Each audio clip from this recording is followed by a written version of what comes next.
I'm excited for today, man. This is something we've been talking about for a long time. Duran, how you feeling about today's topic, man? I'm gonna come I'm at you loving first. today's topic because we get to talk about the blue people. Like everyone loves the blue people. See, I don't mean, do if that. 5 seconds in, Duran's trying to get reactions, Oh and I'm my here God. for it. See, this is why every time we start a cold open, you're always just like, you're always coming at me on the cold opens. It's because you do shit like that. That is why. That is why. Welcome back, everyone, to another episode of the New Block Nerds podcast. I'm your host, Chris, aka Prince, with the homie Duran, aka Medic Grizzly. Duran, how you feeling today, bro? I'm doing well, man. How you doing today? I'm good, man. I'm good. I was doing better until you insulted the last Airbender like that, but that's okay. We're gonna get past it.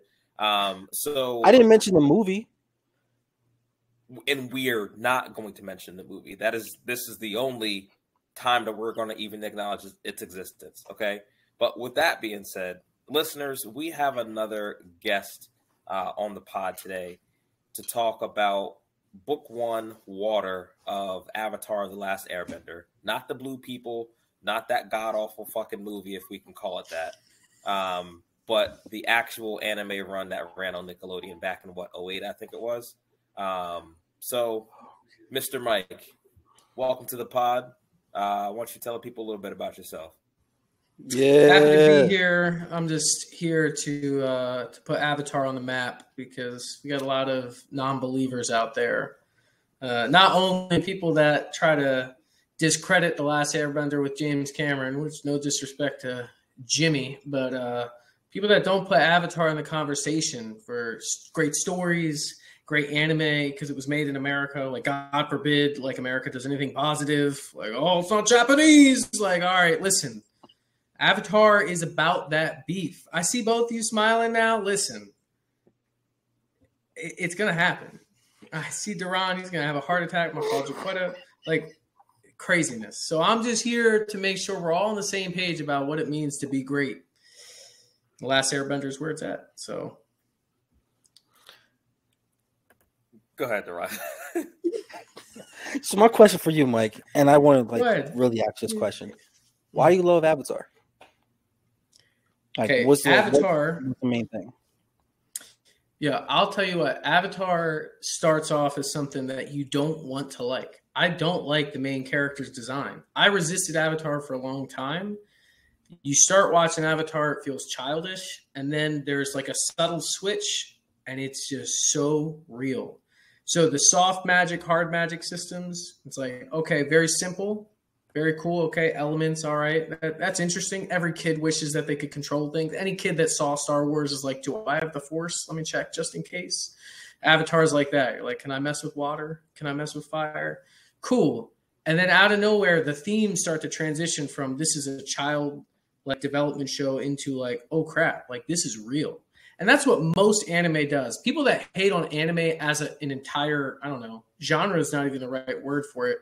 Like there's all these TikTokers like, are adults really watching anime? And it's like, are you stupid? Like anime hits so many themes. Like, yes, it's animated television, but like if you think it's like childish because it's animated, these are the same people that go watch Disney movies in theaters.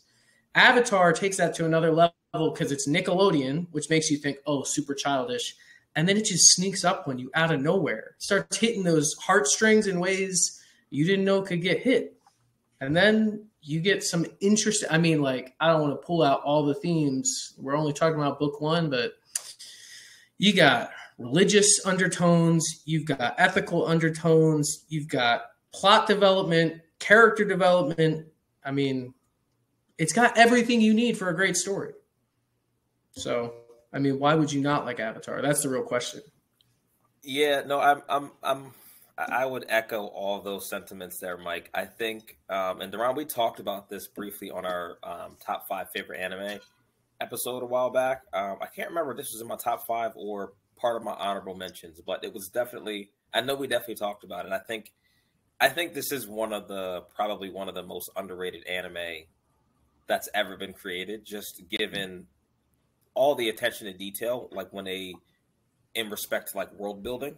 I mean, even down to how, what's the word I'm looking for? Like how how relatable like the fighting styles are for each different type of bending, right? You know, these are based on real life different types of martial arts, right? That coincide with the elements that they're using and the people who use said elements, right? So there's a lot of world building that goes into just how people bend, right? Like earthbenders, their movements on how they bend earth are completely different than that of a waterbender, to that of an airbender, to that of a firebender, right?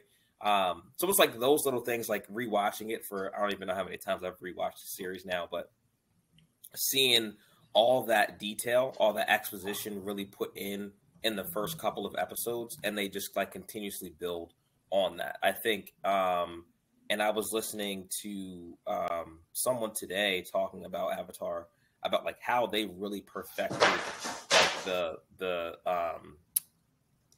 the scaling of power levels throughout the story, right? I know we're just talking about like book one, but even from, you know, when Aang first starts learning how to waterbend to when they get to the Northern Water Tribe, like their abilities like scale up so quickly, but it makes sense like in the context of the story, right? And I think a lot of that lends to just like the nature of like them having to be on the run constantly and them going from place to place and always kind of having to like improvise, right? And I think what you get with being able to change the setting every single time, it just adds a little bit more to that world building, because you're seeing a different village every single time, you know, Team Avatar decides to make camp or something like that, right? So you're getting a lot of different perspectives about what's happened in the last 100 years since the Avatar's last been seen, that I think really gets overlooked in this story. Yeah, I would agree with that. I would definitely like the thing with Aang, like Aang's still a kid. I mean, it was an ice, like some Captain America stuff. Like, it was an ice. 100 years pass, and it shows how like the world has grown up, but he has not. So what's the first thing you want to do? He wants to travel the world and do kid stuff and go over here and go over there. It's not really like everyone else's tone is like, yo, there's a real war going on. Like, you are the Avatar. We need you to get your stuff together and for us to be able to take back and make equality going across. Aang's like, no, I just want to go and do the fish. I want to actually fly, play games. And it's like, it reminds you that it is Nickelodeon, but like you said, Mike, the foreshadowing of how serious it goes with the tone later on is excellent. And as you're a young kid and you're watching this, you really don't guarantee, you don't understand everything that's happening. But as an adult rewatching this, I appreciate this show more. It's an anime, hands down. I'm not gonna say it's not an anime anymore. It is an anime. It is. It's actually top 10 for me. Like it's top 10. Like when you rewatch things as a grown man, like, oh darn, they put that. The writers actually knew, even like the character development, like this showing like the progression you said, Prince, about how every time you go to a different place, he's setting camp here. There's a lesson being learned. He's still trying to learn to balance and be equal for everyone. Like, he's actually the judge, but he's still a kid. So seeing the whole back yin and yang of everything happening there, it was really nice to see in book one, the slow roast, the slow pace of it, and not jumping into the end game right away. And to be the Avatar historian on this podcast, to echo Prince's point, so this is like early 2000s that the two creators, the primary creators, did this. If you watch the bonus features on any of the seasons, but especially season one, all of the fights are choreographed with actual martial artists. And they picked specific styles of martial arts for each style of bending, as you're already alluding to. So you can watch like some of the fights they'll put side by side with the animated fight and the people on the blue mats doing it in real life. And they tried to style these things. Not only that, but they're also picking each cultural value for each of those four tribes, or four elements rather, to help categorize like what's actually happening. They're trying to highlight, this is one of the movie that shan't be named. Like, they whitewash so many of these characters, right? And they're just like, oh yeah, like, you look good. If Avatar came out today the way it is, it's sad, but everyone would be like, oh, this is like so PC. Like, they're just trying to like appease everybody. It's like, no, it's reflecting human history. Like, different cultures bring different styles, different values, different expectations. And it was so cool that in a children's cartoon, you could watch at face value, like, oh, cool, like an adventure. Oh, cool, they're fighting people with fire and air and water. But you peel back these layers, like you said, Duran, as you get older and you go, oh, like, they're trying to point out like what racism looks like in this setting. What do you do when the entire Fire Nation is viewed as evil by virtue of bending fire, but you run into some Fire Nation people that aren't evil? It shatters your whole worldview. As a kid, as an adult, you got kids telling adults you're wrong for having those prejudices. You expand that. And of course, it's Nickelodeon. You go, okay, I got the lesson by the end of the episode. You expand that to real life. That's the value. That's like they're peeling back layers of like real world political issues, real world religious issues that is done well. And it's because they're great myths and great stories that, you know, stand the test of time. The other piece, I know we're talking about book one, is like somewhere in like the halfway point of book one when it was airing, they like took some polls of like the average viewership age. And they realized that the viewership, they were designing this for a younger audience. It was like all mid to late teens that were tuning in week to week. And that's why when you get to the second half of book one, which is all about water, and then you look at season two or book two, Earth, the tone shifts dramatically. Like this, the two-part season finale of season one, it's like, dang, this got dark. Like, and the cinematography gets crazy, goes black and white for one point. Like, it's crazy. And it's because like they're doing so much with this story that it's really amazing to me that Nickelodeon allowed it to happen. Like, nothing against Nickelodeon, but like Cartoon Network, if it weren't for Avatar, I would choose Cartoon Network every time. But they were doing some interesting things. Yeah, no, that's a great point that you pick up about just like the tonal shift, because I feel like Avatar does get a bad rep for being a Nickelodeon piece of IP, unfortunately. And with that, of course, like you said, Mike, there is a tendency for them to kind of go back to their Nickelodeon roots and kind of like hammer you over the head with like, you know, what there needs to be a lesson learned for the audience that they were targeting, right? But at the same time, like you said, you know, they touch on a lot of serious issues and a lot of dark things. I think it's just, you know, coming off the heels of us reviewing something like Yu Yu Hakusho, we just, even though there's violence in this, there's not that like gore or like, you know, people breaking bones and like, you know, people being dismembered and stuff like that in this show, right? Which I don't think necessarily this show needs that to be better for whatever reason. Because I mean, you look at the cast; it's about a 12-year-old who's been told that he's the Avatar, that he's the savior of the world, and then he goes into hiding essentially for 100 years, right? So, of course, he's not going to have the same like outlook as like a Yusuke or anyone in Yu Yu Hakusho, because their worlds are just different. Even though the Fire Nation is shown time over time that they're brutal and ruthless and will pretty much kill anyone, we're still dealing with like a bunch of kids and like preteens and teenagers, right? So like it's not I feel like, and to your point again, like the animation in this show is top notch. Like as far as like the fight scenes and everything like that, like if I mean you could put the fight scenes from this show up against any anime, as far as just like hand to hand kind of like fluidity of just the fights. I mean, it's up there with the best of them. Right. We're in 2023, right? May of 2023. So Fast 10 is coming out, Fast and Furious. And there's this meme trend of like, what was the point in the Fast and Furious franchise when you gave up on it? And it's all the ridiculous. Oh, when Vin Diesel stomped the parking garage and it fell apart. When Vin Diesel jumps across a highway, catches someone. When The Rock grabs a chain, throws it to the helicopter, pulls the whole thing. It's like they don't care in the Fast and Furious franchise about physics, about reality, about any of those things. They're just trying to entertain you. The creators of the show really wanted to make this as rooted in reality as possible and to pay homage to these great traditions that they're pulling from, because it's two white guys, frankly, right? Making a show about a lot of Asian culture, and they don't want it to just be, oh yeah, we love Jackie Chan movies because like, let's make it as arbitrary as we can. They're like, no, like let's try to highlight some of the differences in these different cultural styles of life. You're talking about like Yu Yu Hakusho, which I love, Team Kurama all day. Stay in your place, Hiei stands. But as we think about that, there's a debate and I know our mutual friend Nigel would talk about this too. Like Martin Scorsese, people love him, people hate him, but he talks about like the difference in movies of like showing versus telling, right? Like how much do you need to say something? Like if you have to overtly write everything in the script to be said out loud, like it's not great storytelling necessarily. And now I love anime fight scenes as much as the next person. I'm right there with you about Yu Yu Hakusho with like broken bones, and it's just brutal. You got people dying, coming back to life, you know, all this stuff. Don't get it twisted though. Episode 3 of this children's show, they recap, what is it? Oh yeah, a mass genocide of the entire Air Nation.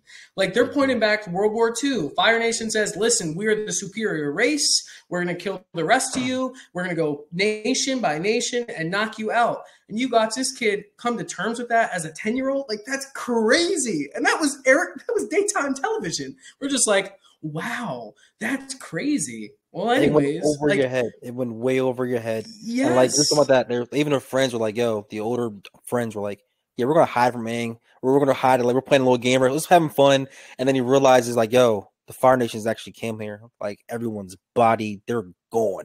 And this is Nickelodeon. So when I rewatch this, I'm like, "Yo, they put this on like TV. Like we talk about TV now, but that was on TV then. And they did this. That's crazy. But it is elite fight scenes." Elite storytelling. I would almost argue, if I'm going to have somebody always talk all the time, they never watched anime before, which anime should they watch first? This might be on the list.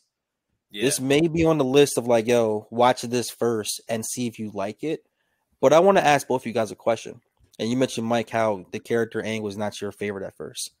Prince, who is your favorite character in season book 1? And Mike, who is your favorite character? That's a good question. Well, I hadn't thought about this. I would probably say if I had to pick one, yeah, and maybe this is partially because of what happens in book 2 and book 3, I might have to go with Prince Zuko as my favorite, just because.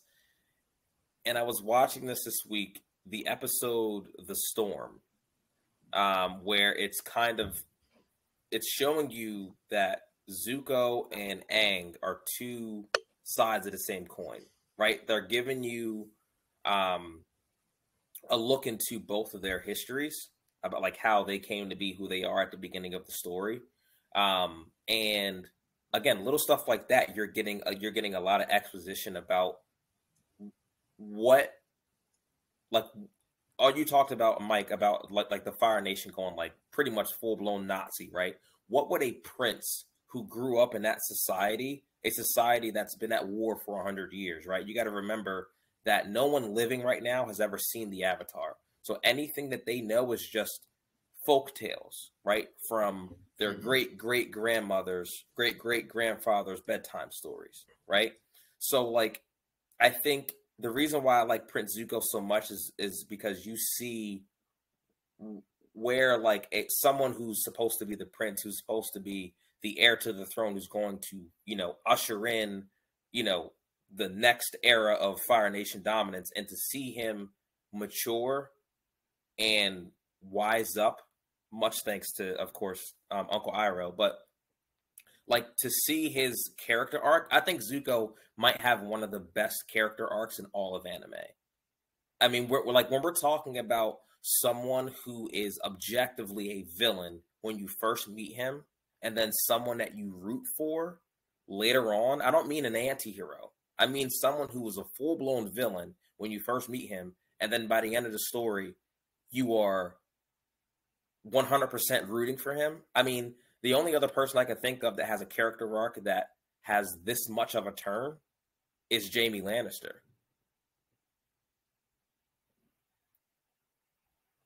I don't know, you guys can do with that information what you will. But go ahead, Duran. Go ahead. Go ahead, Mike. One of your favorite characters.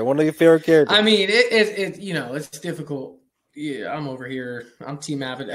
Anyone that's not Katara, I mean, is probably my favorite character in this show. But I think season 1, I won't give it to Iroh, because Iroh is almost universally beloved, right? Like it's like, oh, do you love Jesus? Yeah, like even atheists would be like, yeah, he was a nice guy, right? Like so I'm gonna go with Sokka, and the reason being is Sokka is not a bender. He's super snarky, but all right, I do agree. Zuko, when it comes to character development, all the way there.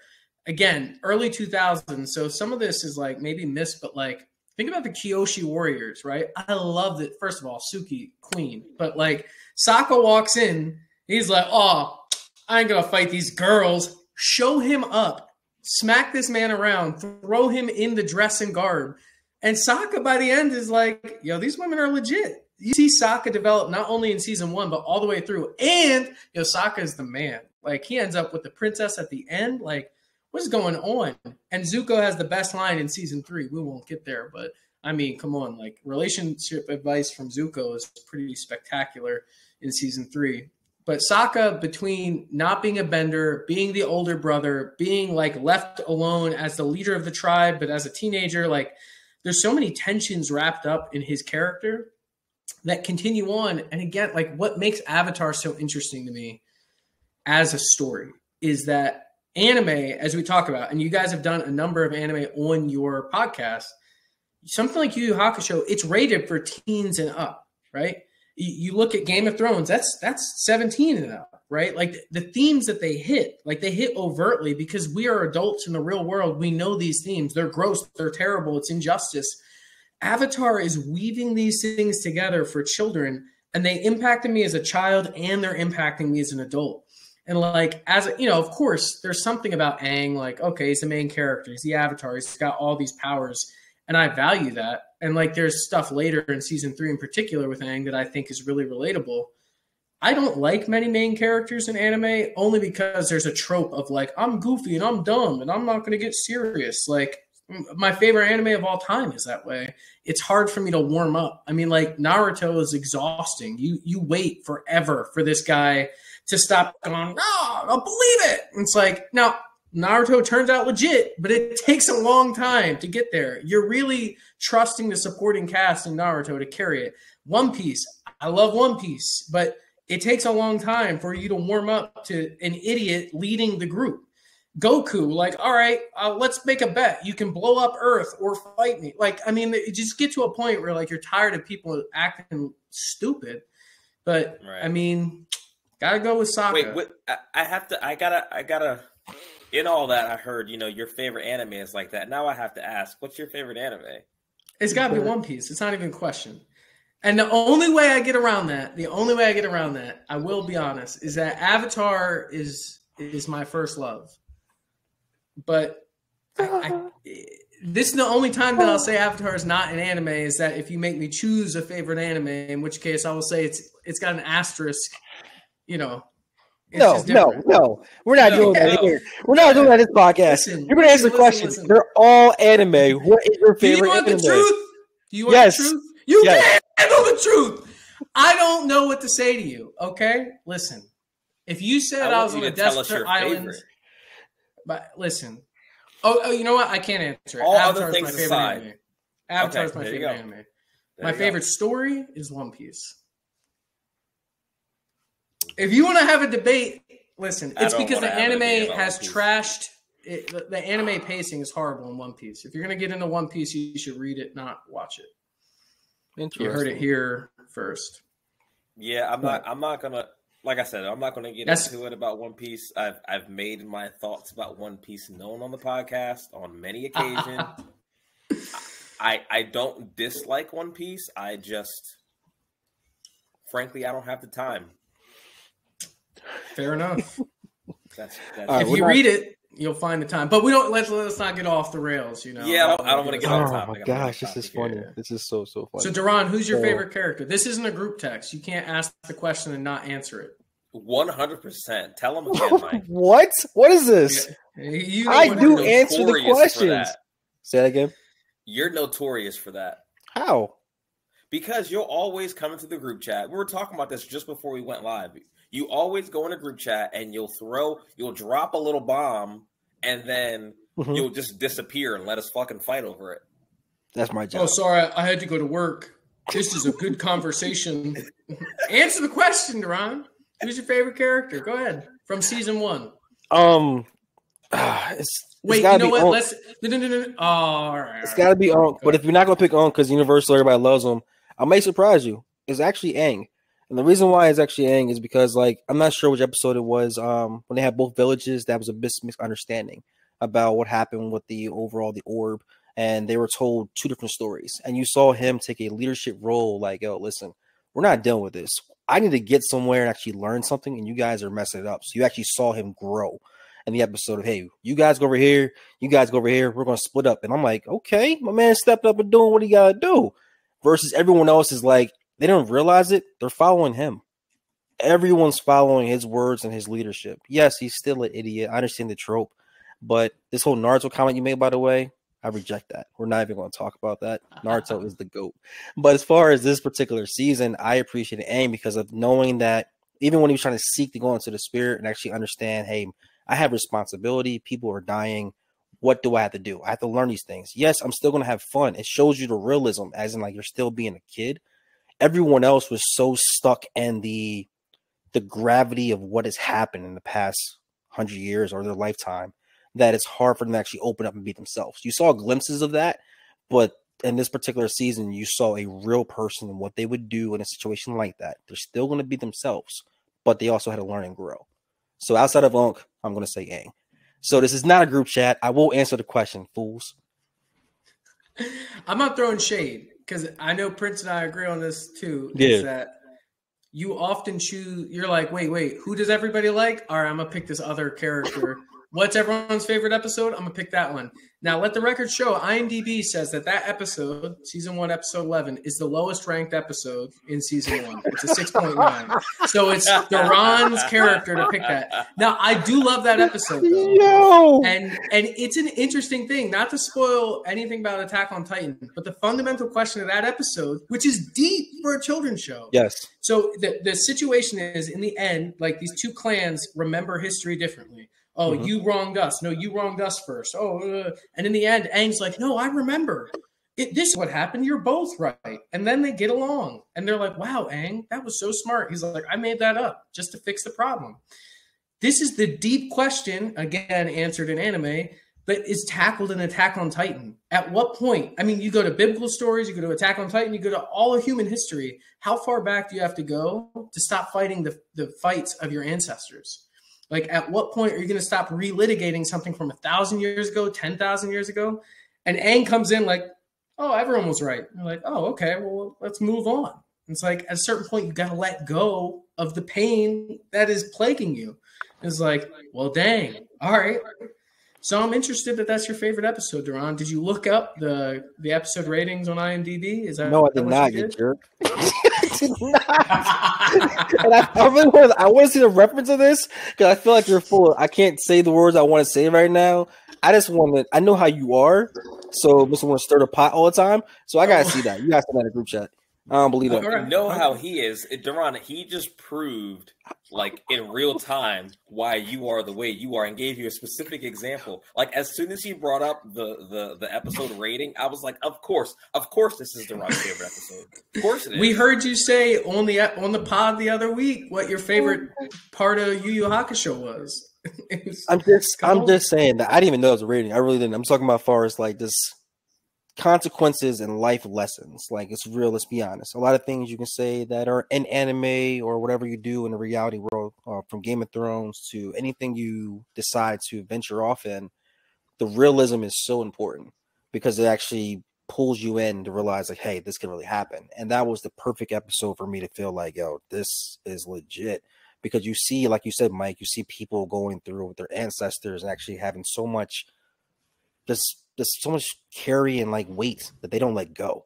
And then you see it pass on and pass on and pass on. And for this to be inside of a Nickelodeon show, like of all shows, not some studio that made it on the side, like this is Nickelodeon.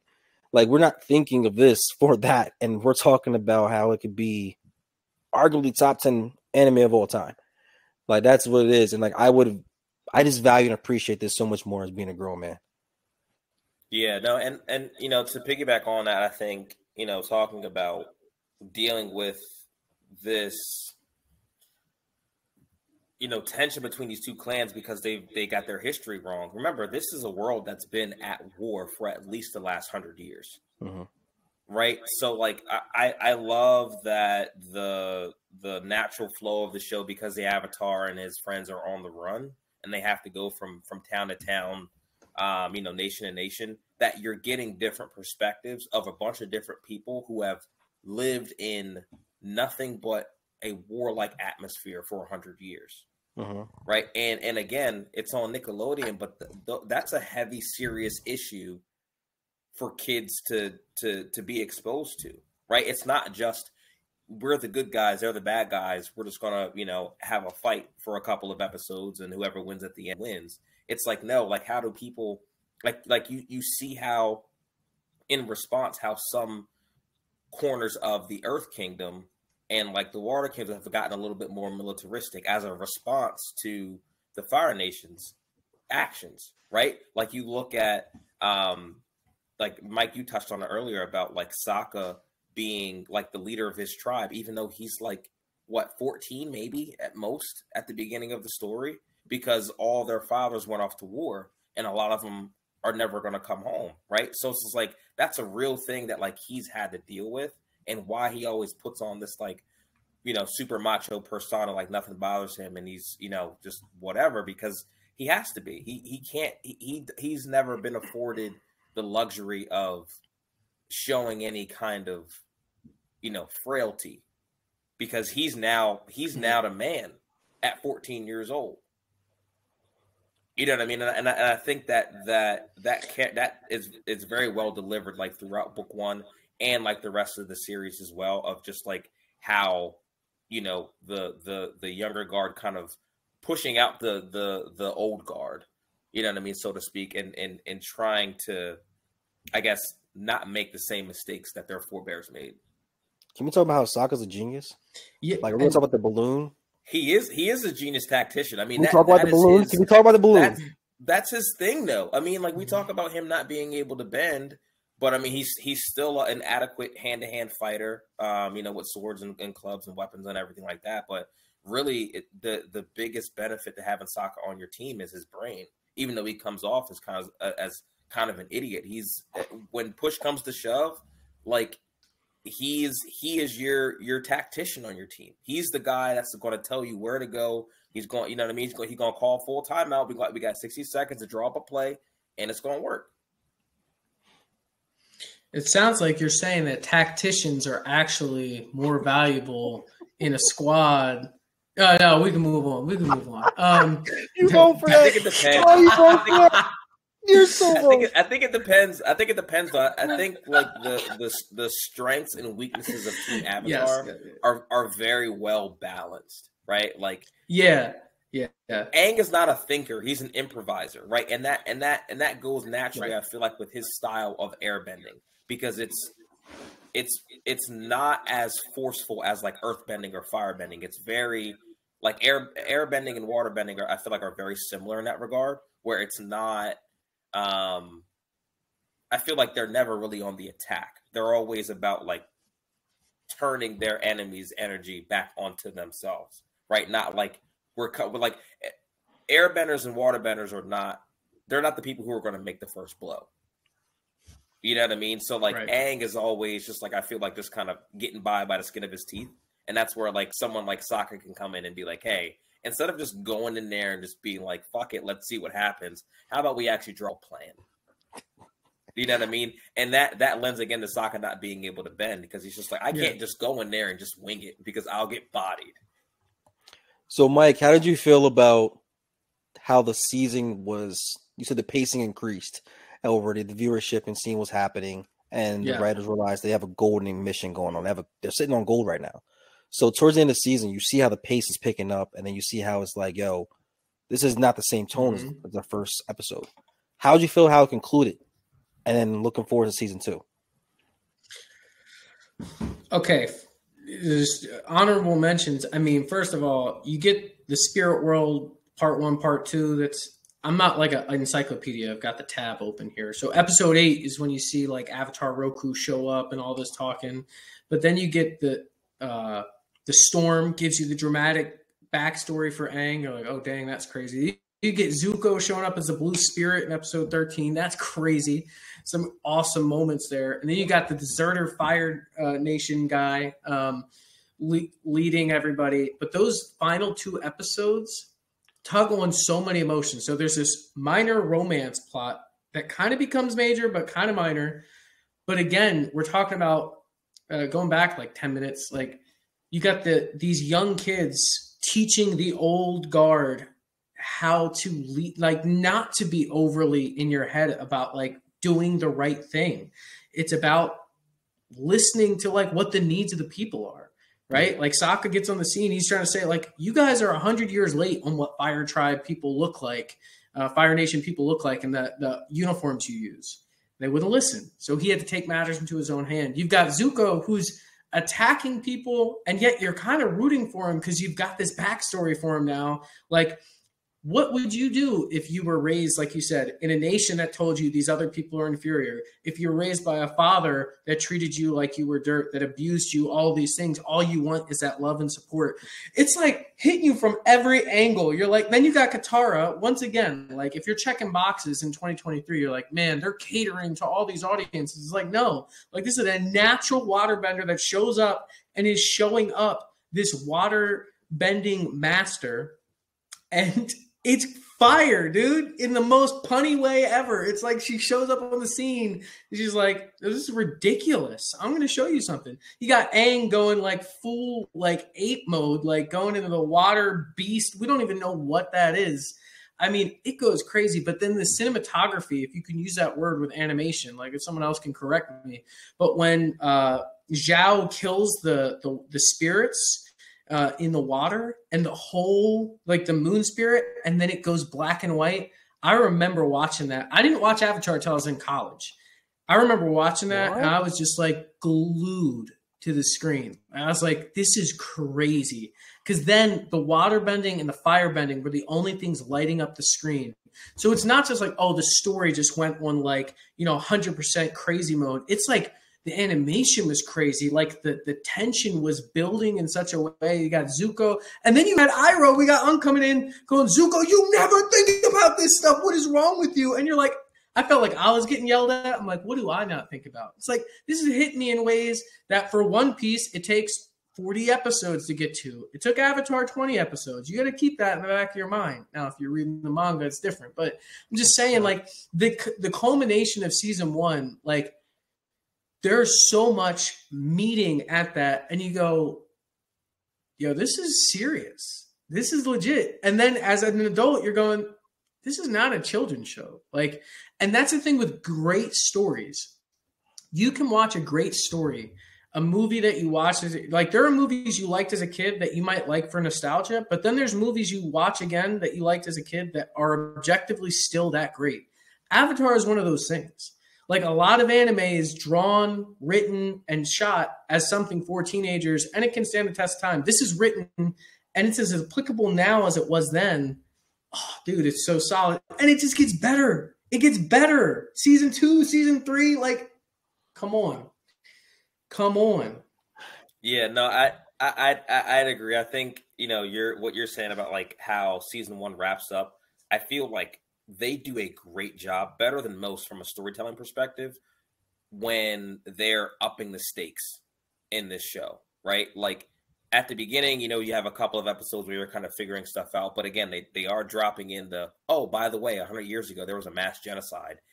This guy is literally the only person of his kind left, right?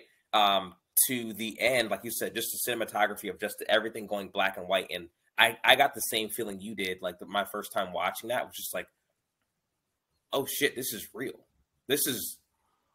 They're getting serious. Okay, this is getting really dark, right? And we don't get a lot of that, right? In a show produced by Nickelodeon, that's just kind of par for the course. But I feel like when they do it, they know when to give us the really serious moments, and when to give us, some of the sillier kind of, play up laughs kind of moments as well too. I think they have a very, very good balance there for a show I feel like doesn't get as much credit because it came on a network like Nickelodeon. Like I feel like, to your point, Mike, if this was on like Toonami, if Cartoon Network had produced this or Adult Swim had produced this, I do think, even if it was the same exact product, I do think it would have been received better because it would have had that kind of Toonami aesthetic behind it, right?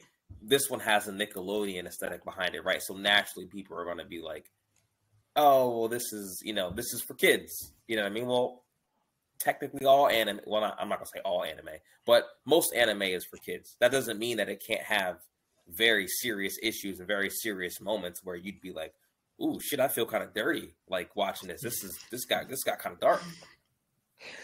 I was kind of gonna go against you real quick, Prince. I personally feel that now I'm listening to everybody's like speaking about this and rewatching it. I think this anime would only work on Nickelodeon. I don't think it would work on Toonami. Because of Nickelodeon, you had to have the moments of having Aang and Sokka being like the moments of being dumb, fun idiots, but also like having like the punchlines in the entire story. Basically being the Cassidy of actual battle rap. Like you have that. You need that. Because if you go back to even like the Earthbenders were in prison, we not even talked about that yet. They actually had them like their fathers were in prison when they had to actually bring the coal up, actually use that, and they were still scared to even use it. Their spirits were so defeated, and over years of being like, this is all I am. The Fire Lords are above us. We're down here. So just having that inside of a show, you got to have those moments of being like, hey, funny, goofy things that Nickelodeon brings to the table. Because if you had a straight serious mode of this show would be kind of depressing. First season, like showing all the highlights of how much a war can take toll on the entire world. Everywhere they went, there was a problem. Even the freedom fighters, we even talk about that. Like everywhere they went, there was something going on where they had to do and protect and serve. So you had to have the funny moments into it. And this may be like one of the most complete first seasons of an anime that I can like even like think about. Like seriously having to like not having a downfall. It just kept progressively getting better and better. So I'm looking forward to rewatching season 2 now. This is pretty cool. The blessing and curse of Avatar and shows like it is the episodic nature, right? So because it was like a week-to-week daytime television show, you don't want to give it too much of a break, but like you get that setting of, again, One Piece is easy in this way, right? When it's a big arc, it's okay if everything's not resolved by the end of one episode, right? Because it's adapting a written medium to screen. So like it might take 4 episodes for one thing to get concluded.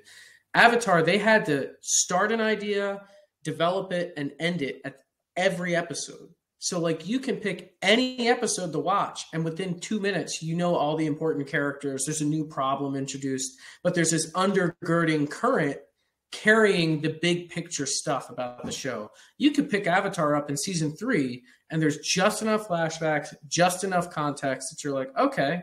And now they're undercover Fire Nation. And that kind of gives you the vibe of like a Disney or Nickelodeon type show.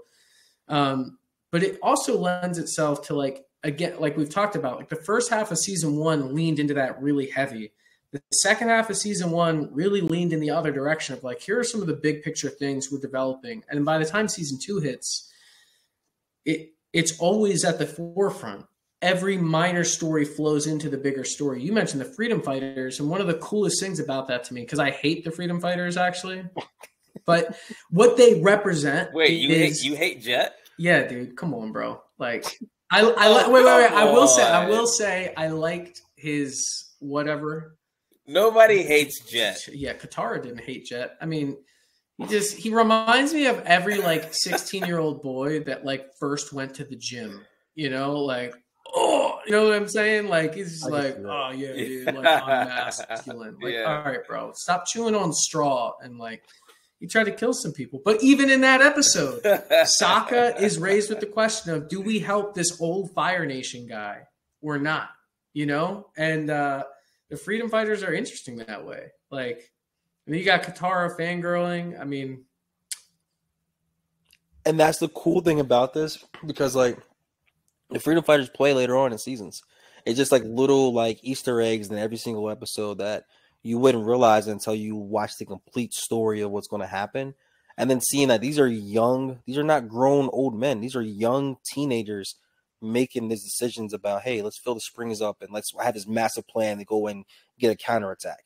What? Why are you a child thinking of that? But then you see Aang over here goofing around. So it tells you, like, when you grow up in an environment, it can create a monster or create someone that's actually well kind and actually an angel. So it's really cool. Yeah, like to that point, it's like another one of those serious things that they drop on kids with episodes like that, because it's like, okay, the Fire Nation, they're objectively the bad guys, right? And they're objectively the antagonists, right? But then you have these freedom fighters that you sympathize with, right? Because of what the Fire Nation did to them. But then they turn around and, like you said, Sokka and his team, they have to weigh this on their moral conscience. Like, okay, are we really gonna flood this entire valley and kill all these people just because they happen to have been born in a Fire Nation? Again, as kids. And again, like that's the thing that I feel like is thrust on the audience about an aspect of war that is not like, this is a level of nuance that you don't generally see in shows like this, right? Because it's very much just like a mustache twirling villain and the good beyond a reasonable doubt protagonist, right? And episodes like this, even like the exiled firebending master, like not everyone who was born in the Fire Nation is a bad person. And there's going to be some people who have been, oppressed by the Fire Nation, to your point, Duran, that 100 years of war have turned these people into the worst version of themselves. Absolutely. Does Jet and the Freedom Fighters, do they mean well? Does Aang and his team have the same end goal that they have? Absolutely. Right? They both want to get up from underneath of Fire Nation control that the world's been suffering for 400 years. But the way they go about it is different. And I think that's something that I felt was a very mature thing to put into this story for kids, because it's just like, this isn't just a me versus you bad guy, and whoever wins, we win the day. Yay. It's just like, no, sometimes there's going to be factions within people on your own side that you're going to have to, reel in from being too extreme. You don't want to become the thing that you hate, that you're fighting against. I'm about to say something that is, I'm about to say this. If you were to watch Here we go. Avatar right now, side by side versus some of the classics that everyone loves, the anime, episode by episode, not arcs, just one for one. And Mike, you mentioned the pacing, the conclusion, start and finish versus the pacing of one that can be like 5 or 6 episodes. Most people would probably like Avatar's pacing more than a Naruto, more than a One Piece. And me being a Naruto and you being One Piece, like if we had sat someone down right now who never watched any of them, told them to watch 10 episodes of all 3 of these shows, I have a strong feeling they're going to put Avatar among all of them and want to keep on watching it. And that tells you how strong of writing, plot, story, the characters, the world building, everything about this is what we love as fans of anime and also storytelling. And it makes you like, I can't wait till we talk about book 2. Like, I just can't wait for this moment to realize, like, yo, that's what book 1 meant. It was plotting for this. And now just seeing the characters go to the next level and just seeing how expressive they were going to be. This might be top 5, bro. Like, I'll say, break this down. I agree with you. Well, I mean, absolutely, it should be in everyone's top 5. But, whatever. If you want to be wrong, that's okay. But when you talk about, like, being able to put it up one for one, it is tough, though, right? Because Naruto... Yeah, I love Naruto. I'm saying Naruto in the beginning was annoying to me, but he becomes amazing because you get to see him grow. It's a character development thing. I think that's significant. But that's kind of like putting Game of Thrones next to a 3-season show. There are a lot of people that watch 6 episodes of Game of Thrones and go, there are way too many characters, way too many things. Like, this is too much. But if you finish Game of Thrones, you go, there's not enough time. We need more books. We need everything, right? And so when you talk to One Piece fanatics, you go, 1,000 chapters. We need 1,000 more. You're like, you guys need to touch grass. But when you're really in a good story, what makes it compelling is those deep questions. The Freedom Fighters is cool because one of the fundamental questions of human existence is, do the ends justify the means? The right answer is no. And yet every part of human history does the opposite, right? And so who are we to prescribe how other people should react to tragedy? Hey, I know this went wrong for you, but like, you know, the right thing to do is, well, that's assuming a lot about the people you're talking to. And so when Aang and the crew get up to the scene, it's like you get to see the freedom fighters. They're living, doing the best they can. They're fighting against injustice the best that they can. You know, and in the end, this is my favorite part of Aang's trajectory. Spoiler alert, turn off the podcast. But season 3, he's got his identity as an airbender, and then his identity as the Avatar. And everyone's on the same page. You've got to kill this guy. And he says, my identity as an airbender says I can't kill this guy. And he has to come to terms with that reality. And in fact, the other avatars he talks to is like, kill this guy. Like, what are you doing? Like, it's not a question. You need to set yourself aside for the sake of the greater good. And in the end, now, of course, this is like a writing cheat code. It's like, I'm going to do something in between. I'll take away your bending, which is kind of legit. It was kind of like an ass pull in one sense, but in another way, it worked out really well. But it's like, I think that was probably worse for the Fire Lord to not be able to exactly the rest of his life than to actually right. It was like the Avatar's version of deplatforming. You know, like it was like, all right, now you don't have the power to do all of the hateful things you want to do. So in the end, but it didn't cheapen him wrestling with the tension. It looked like, and in the end, like that scene is just amazing for so many reasons, but he's almost overtaken in the end by like the evil. And so like the tensions in the show and throughout the seasons is wrestling with like, everyone's got a different angle on what it means to do the right thing in this situation. And you can empathize with all of them. You've got the antagonist's son saying, kill that mofo. You've got the love interest saying, kill that mofo. You got everybody like, and you've got to take that seriously. But it's set up in season 1 in this really like lighthearted, goofy way. You've got like Smellerbee, from the Freedom Fighters. You're like, why is this a character? But it's to show that the war impacts everybody, like, we're, so many thoughts. That's why we're gonna have season 2. We definitely want to talk about it, break it down. This has been amazing. This has been amazing talk. I was gonna say we could talk about this for hours, dude. I'm so excited now to like rewatch book 2, and like get introduced to Toph. Like, we haven't even gotten to Toph yet. How is she not like in one of season my 1? favorite characters? Yeah, how is she not in season 1? Like, hey man, but again, great writing to introduce a completely new character and have her become like a core member of the team moving forward. Like, it's just, I think, again, we talked about it before, just the overall pacing of the show, where they choose to put certain things, how quickly they choose to, escalate either tension, stakes, all these things. I think, when you go back and read it and like watch it again, you really get to see how much care the creators took to really cultivating every tiny little detail, both in their story and their world building. It comes together like such a complete little perfect puzzle that, like, writing wise, it really doesn't have a whole lot of flaws, honestly. It doesn't. Like, fans, if you guys love Avatar, go ahead, Mike. I was going to say, the key undergirding all that, I meant to say this earlier, to every good anime is the soundtrack. The OSTs on this show, they tug at your heartstrings in ways, man. Like, they set the tone. And this guy, Jeremy Zuckerman, like, he's a great musician. Like, he's got respect outside of, like, Avatar. And they brought this guy on. They're like, we want real music. And that sets the tone for all of those things we're talking about. Like, we didn't even talk about some of the great writing for the characters in the show that don't talk. They're animals. You got a flying bison and a friggin' lemur, and we're like, they're showing emotion. It's like, come on, man. Like, it's so good. You gotta lean in.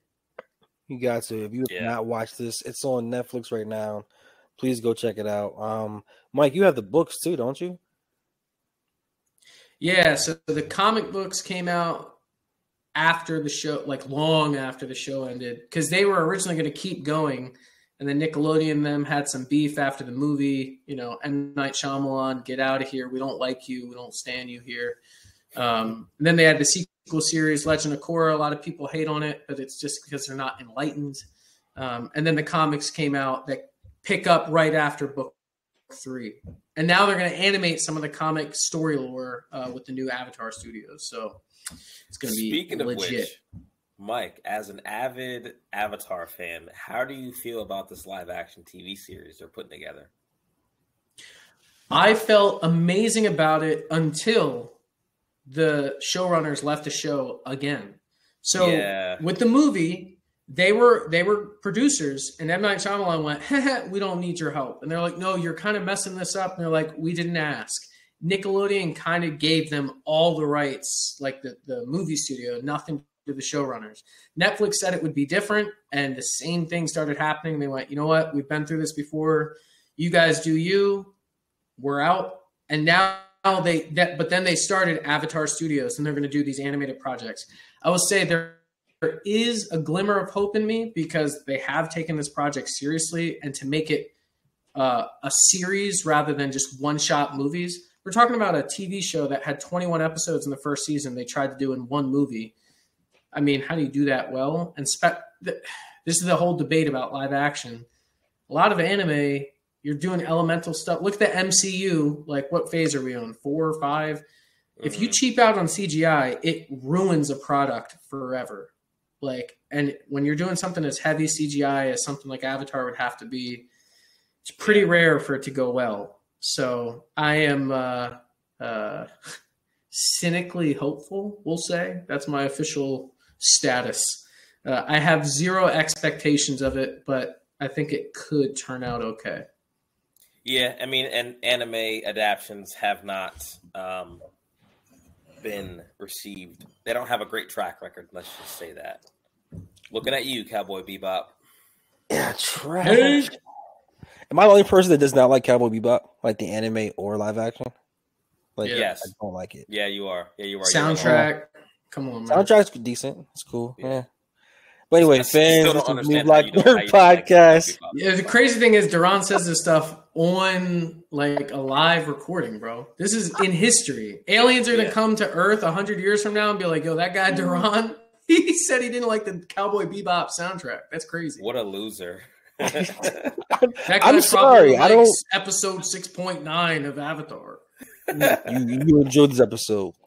Thank you. You enjoyed it. But anyway, guys, comment below. Let us know how you feel about things. If you want us, if we missed anything, there's so much to this actual season 1. The more you talk about it, you realize this is deep. So when we get ready for book 2, that'll be really soon, and that's gonna be fun. Mike, hopefully you can come back for that. That'll be freaking awesome. So.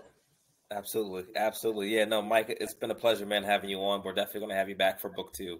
I can't wait to get you back and talk more, because I feel like as good as book 1 is, it's objectively the least memorable of the series. It only goes up. It's the tip of the iceberg. Oh my God! You can take that to the bank, baby.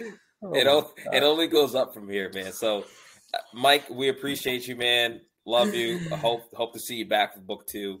Duran, it's a pleasure as always, and we'll catch you guys on the next one. Peace.